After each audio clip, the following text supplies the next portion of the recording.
Hi guys, welcome back to SD Supercars. Welcome to the Alfa Romeo Giulia Quadrifoglio that is behind me. So today, luckily, going to have a quick first drive in this car. So yeah, going to just go out for a quick drive with the guy whose this is, get some initial thoughts and impressions. I will jump behind the wheel and do a little bit of driving as well. So yeah, let's jump in. Right, so I've just jumped in the car and I'm with the owner of the car. So This is Ronak. He's happy to jump on camera and kind of discuss his thoughts. He's had longer behind the wheel. So yeah, we're going to go for a little drive and just discuss what it's about, what the car's like, and yeah, sure. Let's go. All right. Do this, get the windows down. So we're setting off and I think, is everything in automatic at the minute? Everything's in dynamic mode, automatic. So yeah, normal road. Normal road driving. So this is the kind of, the engine's actually just stopped, so stop start is activated as well. I'm not sure on stop start personally.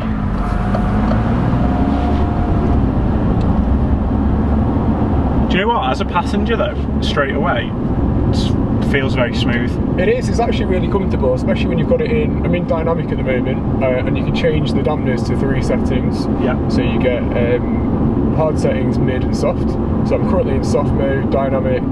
It's pretty relaxing to drive, pretty easy. So that's one key thing which the M4, which we drove a couple of weeks ago, didn't have, is the independent dampers, isn't it? Yeah. Obviously for Britain's roads sometimes, well, the majority of our roads are horrendous. Yeah. So having the ability to put it in a little bit of a softer.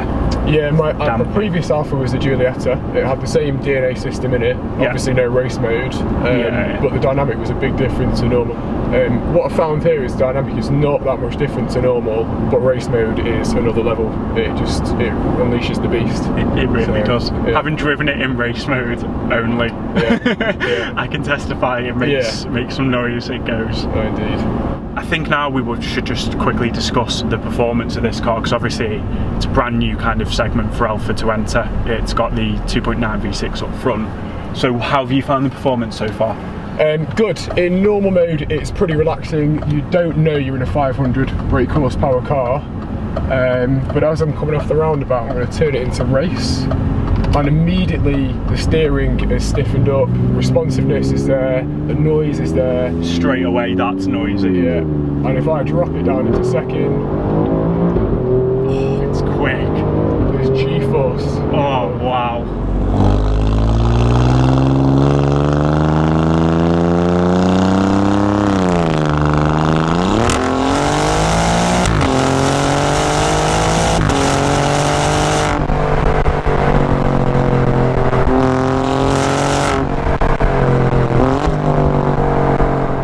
Downshift, the noise is incredible.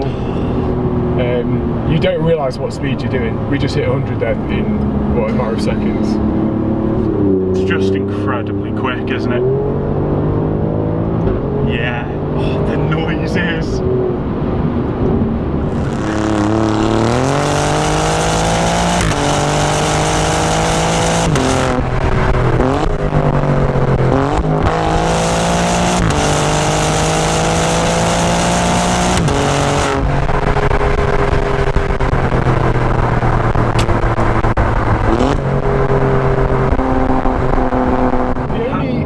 The steering? The steering's good, it's responsive, not as responsive as the M4. Yeah. So I feel like my arms are moving a lot more than they were in the M4, especially in normal mode. It is quite boaty. Yeah. And you'd have to put a lot of effort into steering. In dynamic, it is a lot more responsive. So it feels it. You can feel the chassis definitely stiffened up. There's less body roll. Definitely. I can feel that from the passenger seat as well. And I much prefer the stiffer steering. I really feel a bit more connected to the car. A bit more weighty, yeah. Exactly. Yeah, when I jumped in it before, I just think generally the whole chassis feels a little bit more wobbly and loose than the M4, which seemed, I think, a lot more clinical. Yeah, definitely. The one thing I would say is when you're in race mode, it turns off the SC traction and all braking assist. It even randomly turns off the brake assist for when you're close to the car in front of you for emergency situations. Oh really? Yeah, you can't turn traction back on. And I don't know whether they've done that purposely or whether that is a a design fault, but it'd be nice to be in race mode with full power and still have traction on. Yeah. And the M4 you can have an option to do that, so it is a little bit nerve-wracking not knowing the limits of the car, having only driven it a few times here. Yeah, that isn't. Is there any way of setting up the kind of exhaust valves to be open independent of the drivetrain? No, I think so it is race mode only. Yeah, and I flicked through all the settings. It is race mode, dynamic, normal. The only thing you can adjust is the dampeners. So now I'm in full soft bump. No, hard dampeners. This is now mid. You can't go down to soft when you're in race mode. Right. Okay. So you can choose the options. Okay, so there's a little bit of with the dampers. It's a shame you can't have the exhaust open in normal. Yeah, exactly. Yeah, but I mean, performance-wise, it is a bit of a misnomer, to be honest with you. I'm not sure why you'd make a four-door saloon with 500 horsepower and a noise like that, but I'm not complaining whatsoever. I don't blame it, to be honest.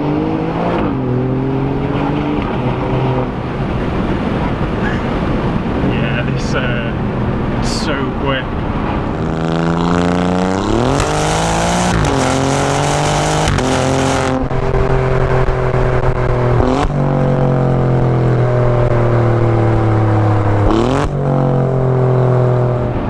Do you think this is quicker than the M4? In a straight line, yeah. In a straight line. I had a lot more confidence going around corners than the M4, but this in a straight line, if you can keep the power down and you keep the car going in a straight line, which it doesn't want to do. No, it really doesn't. Exactly, you'll be faster than an M4, yeah. Interesting. When you're smashing this car, it feels like it's floating.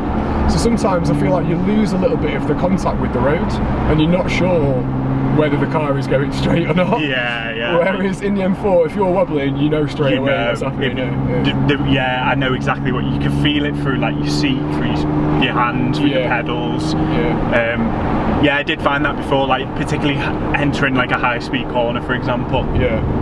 There's just a little bit of like, Yeah, and this is a first generation, so it's fully rear-wheel drive.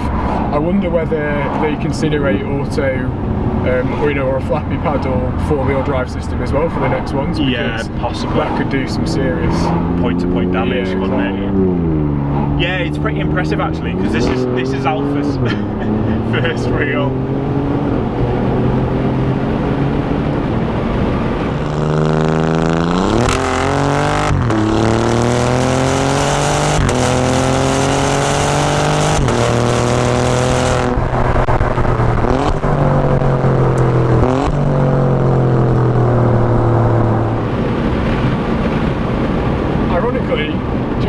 Kept up the whole way down behind us in the 140M. Did he? Yeah. That's impressive. I do think though that's got more low down torque than this. Yeah. This has definitely got more torque when you're up on it, but from like, as we said, from like probably 3 to 7 is the power band. Yeah. I think below 3 it is a little bit lethargic. Yeah. I think once you've hit 4,000, you get the noise, you get the responsiveness. And you get the cracks and burbles. And it does recommend when you put it into race mode that it's always in manual, which you will have to flip the gear stick to. That is actually another thing I've noticed. You can keep it in drive and push it into flappy paddle when you want to. However, within a few seconds of not responding to it, it will flip back. It will just automatically go back to drive.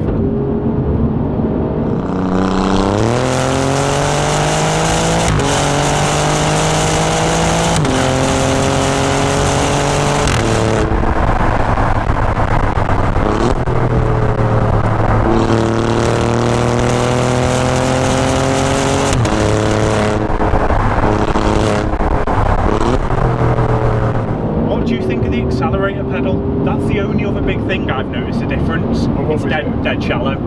Yeah, true, but it does have a click at the bottom, so it's got the aim. It got kicked down. Yeah. But I just thought the travel of the pedal was very short compared to like the M4. You are right, actually. The brakes are different, so I find that you have to slam the brakes in to get them to really bite. Yeah, which actually I don't mind, because it gives you a longer range of braking, if you like. It's not just more progressive. Exactly, yeah. So you know that if you're going to floor it, it's all ceramics. They will just kick in like nothing. Is the optional ceramics on this? Yeah.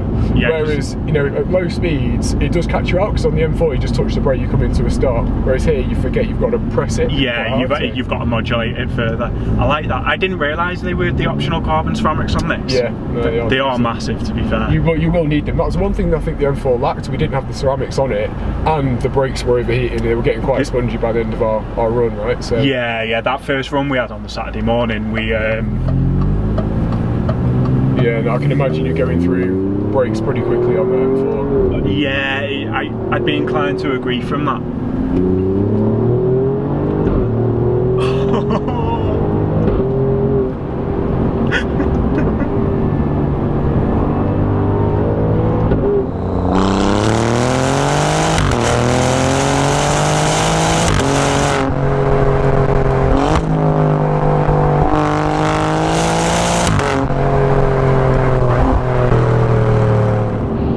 I don't know if you've seen the Top Gear review of this, but Chris Harris takes this to a track where it probably does need to be in race mode.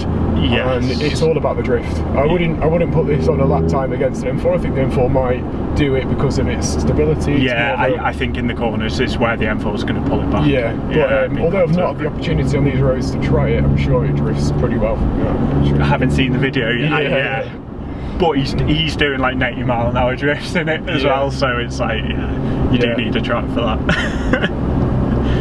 What do you think of the exterior looks? Yeah, I love it. I think it does. It's probably one of the best looking 5-door saloons I've seen, and it is a head turner. I think the colour is white, this one, but if it was in the Alfa Red, it probably would have been the perfect colour. Yeah. I think they also do it in a blue as well. I've not seen any other than white and red. Yeah, well, this is the first one I've seen up close in the UK on the roads, and it's mine. Yeah, which is a good feeling. Yeah, I've only seen I've seen a couple of red, but from afar, kind of on the motorway. Yeah. So yeah, looking up, like having a walk around, the details on this, carbon everywhere. It's like the carbon bonnet. Yeah, just little details. Exactly. There's a lot of carbon fibre in this. As I mentioned, I think it's somewhere around 1,500 kilograms, which is ludicrous for the size of the car. Yeah, it's a big car. It's bulky, but it's light, which gives it that performance edge, I think, which is quite nice. The interior is nice as well. Lots of carbon fibre, leather trim. Do you know what? It is genuinely like nice materials everywhere, isn't it? Yeah. I like this big centre dash screen as well. I mean, I don't know what's on that side. I guess is it a split screen? So is that yeah? So it is quite a big display actually, isn't it? It's got a DAB radio. The sound system is not as good either. It's the Harman Kardon is just. Oh, is it a Harman Kardon in it? This isn't, but the Beamer's Harman Kardon was nice. But when you've got that noise, who cares? I've not turned the radio on once yet. No, so. I don't blame you. You don't need to, because that's the thing. Even at low speeds on like quarter throttle like that, you still get the noise. Yeah. So it's not like you need to be 100% of the throttle to make it produce those outrageous. I do really like this green and white stitching as well. I think it gives it that Italian feel. It does, and it continues throughout the whole cabin, doesn't it? It's actually really nice. Yeah. And there's splashes of red. So all the race mode is red. The engine stop button is red, and then the green and white stitching is just a nice little touch. Yeah, nice little contrast touch. I do like that. I really like this wheel as well with the start button. Yeah, that is only the Quadrifoglio, I think. On the normal one, you don't get the red. Yeah, button, you don't.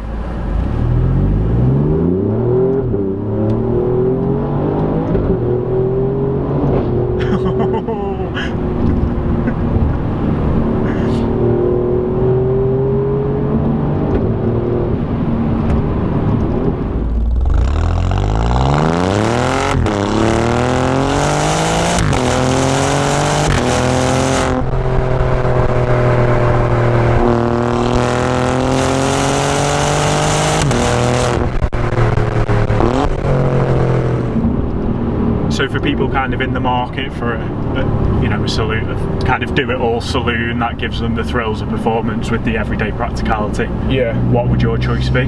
So if money was no object, this is an 80 grand car, but it is supercar power, so you're getting a great, if you're willing to spend 70 to 80 grand, you're getting good value for money, if that's what you're after.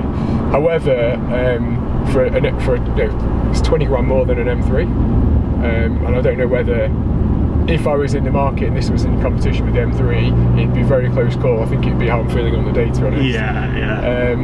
But you know, I think for the money, the M3 is probably better value for money. Yeah. Just looking at my MPG at the moment, I'm doing 9 miles to the gallon.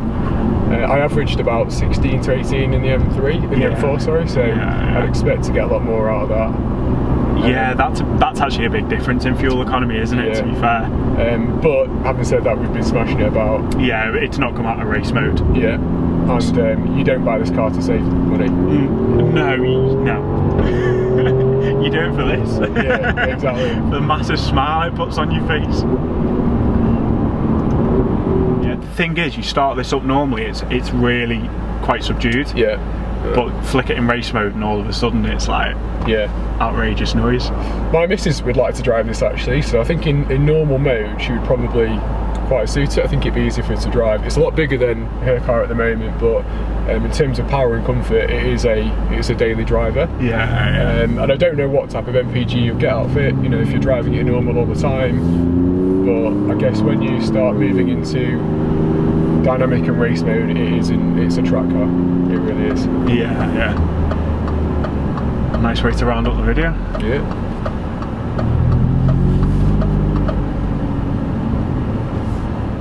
Just put it in manual for a bit.